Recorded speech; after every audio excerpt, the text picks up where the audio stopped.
Hello बच्चों, क्या हाल चाल बच्चों। आज के वीडियो में मैं आपको जो आपका फायर एंड आइस है उसके आपके एमसीक्यू बताने वाले हैं।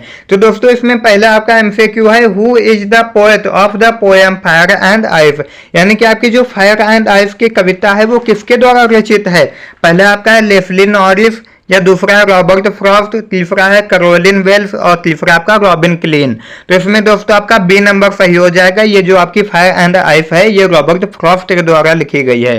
उसके बाद दोस्तों आपका दूसरा है what does the poet compare fire with, यानी कि आपके जो कवि हैं वो किससे फायर को किससे कंपेयर किए हैं। तो किससे किया था, डिजायर से किया था। पहला है hater, desire, hot, both and fee.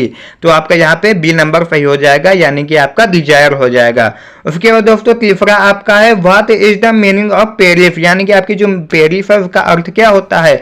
Bloom होता है, राइज होता है, डाई होता है, ग्लो होता है। तो क्या होता है आपका डाई होता है। सी नंबर आपका सही हो जाएगा। चौथा नंबर आपका देख लेते हैं दोस्तों। चौथा नंबर आपका where has he used personification, इसमें दोस्तों आपका पर्सोनिफिकेशन कौन सा यूज किया गया है, यानी क्या क्या इसमें आए हैं।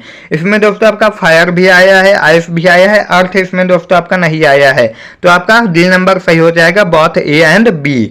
उसके बाद दोस्तों आपका पांचवा नंबर देख लेते हैं। पांचवा नंबर दोस्तों आपका है name the poetic device used in the line, यानी कि पोएटिक डिवाइस आपके जो अलंकार हैं वो इसमें कौन सा यूज किया गया है इस लाइन में। To say that for distraction ice is also great. तो इसमें दोस्तों कौन सा यूज किया गया है, मेटाफॉर है, इमेजरी है, अलिट्रेशन है कि ऑक्सीमोरन है। इसमें दोस्तों आपका बी नंबर सही है, इमेजरी। उसके बाद दोस्तों आपका हम देख लेते हैं छठा नंबर। छठा नंबर दोस्तों आपका यहाँ पे बताया गया है व्हाट डज आइस सिंबलाइज, यानी कि आपका जो आइस है वो किसका प्रतीक है। तो लव का है, हेतर्ड का है, वायलेंट डिजायर का है कि ऑल ऑफ द एबो का है। तो आपका बी नंबर सही हो जाएगा, हेतर्ड। उसके बाद दोस्तों आपका सातवां देख लेते हैं what does violent desire refer to, यानी कि इसमें आपका जो वायलेंट डिजायर है वो किससे रेफर किया गया है। लव से, आइस से, बोथ एंड बी से कि नॉन ऑफ द एबो। तो वो दोस्तों किससे किया गया था, वो आपका फायर से किया गया था ना। तो इसमें फायर तो ऑप्शन में दिया नहीं है, तो आपका यहाँ पे डी नंबर सही हो जाएगा, नॉन ऑफ द एबो। उसके बाद दोस्तों आपका आठवां नंबर देख लेते हैं। आठवां नंबर दोस्तों आपका है what is the rhyming scheme of the poem, यानी कि इसमें आपका राइमिंग स्कीम क्या है। तो इसमें दोस्तों आपका ए नंबर है ए बी सी बी, या दूसरा आपका है ए बी सी बी, या आपका सी नंबर है ए बी सी बी, या आपका डी नंबर है ए बी सी बी। तो इसमें आपका दोस्तों बी नंबर है ए बी सी बी।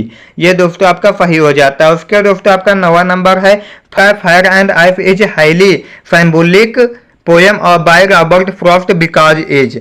तो यहाँ पे दोस्तों आपका it uses contradicting ideas, it is a meditation about how the earth will end, it corporates scientific terms या नॉन ऑफ द एबो। इसमें दोस्तों आपका बी नंबर सही हो जाएगा, it is a meditation about how the earth will end. दोस्तों आपका देख लेते हैं 10वां नंबर। 10वां आपका है who do Robert Frost fights with, यानी कि आपके जो रॉबर्ट फ्रॉस्ट हैं कवि वो किसके फायद हैं। पहला आपका है those who believes this world will and fire, दूसरा आपका है those who believes this world will and ice, तीसरा आपका है those who believes this world will and in both, या आपका डी नंबर है नॉन ऑफ द एबो। तो इसमें दोस्तों आपका सी है, यानी कि हमारे जो कवि हैं वो दोनों तरफ हैं। Those who believes this world will and in both, यानी कि फायर से भी और आइस से दोनों तरह से हमारी पृथ्वी का अंत हो सकता है। तो दोस्तों ये आपके 10 इसमें इंपॉर्टेंट दिए गए थे आपके एमसीक्यू।